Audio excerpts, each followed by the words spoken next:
and good day. My name is Jürgen Steinmetz from eTurboNews, and this is a breaking news update. For more news updates and shows, please go to youtube.com/travel news group. youtube.com/travel news group. Here's our update. Lions electrocuted by lodge fencing in Uganda. On April 26, 2022, 3 lionesses, 1 adult and 2 sub-adults, were electrocuted around Kigabu village in Katinguru, Rubirizi district, surrounding Queen Elizabeth National Park in western Uganda. The lionesses were found dead on an electric fence at Irungu Forest Safari Lodge with their jaws trapped in between the electric wiring.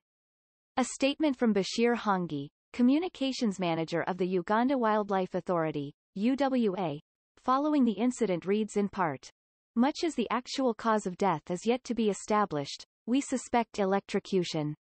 A post-mortem on the dead lionesses will be done to confirm their actual death. The public will be informed about the outcome of the post-mortem." Rubirizi police was informed, and they have already visited the scene of this unfortunate incident to aid investigations.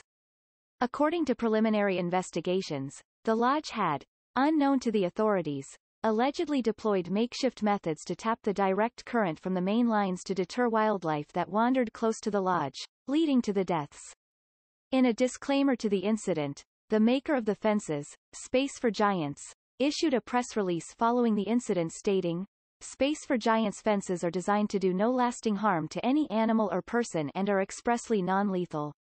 Their purpose is to keep wildlife, especially elephants, away from people's crops or property so they are more likely to tolerate living near wild animals that can otherwise ruin their livelihoods. Although the fences deploy very high voltages, they use a very low current that pulses on and off. This means that any animal or person that encounters our fences receives a strong but not deadly shock and can always pull back to be freed from the current."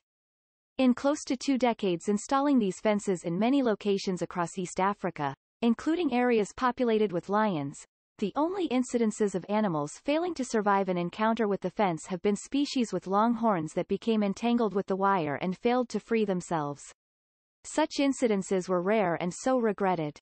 Space for Giants, a conservation organization working across 10 countries in Africa to protect and restore nature and bring value to local people and national governments, has supported UWA with funds for construction of electric fences in the Queen Elizabeth Conservation Area, QECA, and Murchison Falls, a key human-wildlife conflict intervention for the Murchison Falls Conservation Area, MFCA. Complementing Space for Giants, Andrew Lewoko, a landed owner based at Karuma Falls within the Murchison Falls Conservation Area, advises that the voltage that is used for animals in the park should be strong enough to deter them but not as strong as to electrocute.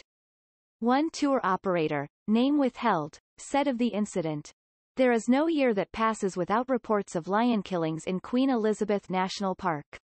I think UWA should wake up. They should trace for the Memorandum of Understanding that was signed by the time these fishing villages were being gazetted." Katinguru was gazetted in 1935 under the Game Department.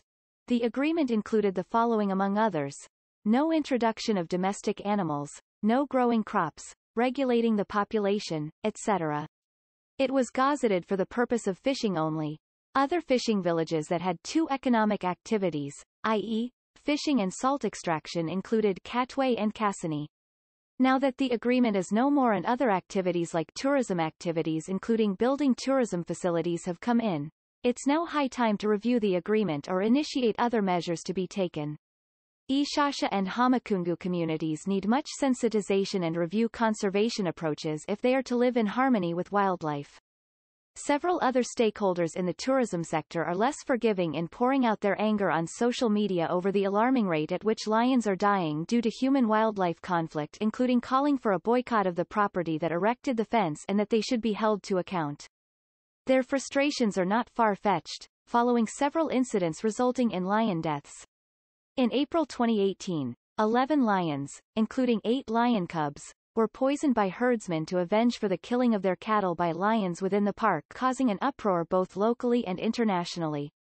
In March 2021, 6 lions were found dead in the Isasha sector of the park with most of their body parts missing. 8 dead vultures were also found at the scene, which points to possible poisoning of the lions by unknown people. In the latest incident, just barely 2.5 weeks ago, a stray lion on a rampage in Kagadi community, north of Kabale Forest National Park, was shot, after it had killed a number of livestock. More news about Uganda.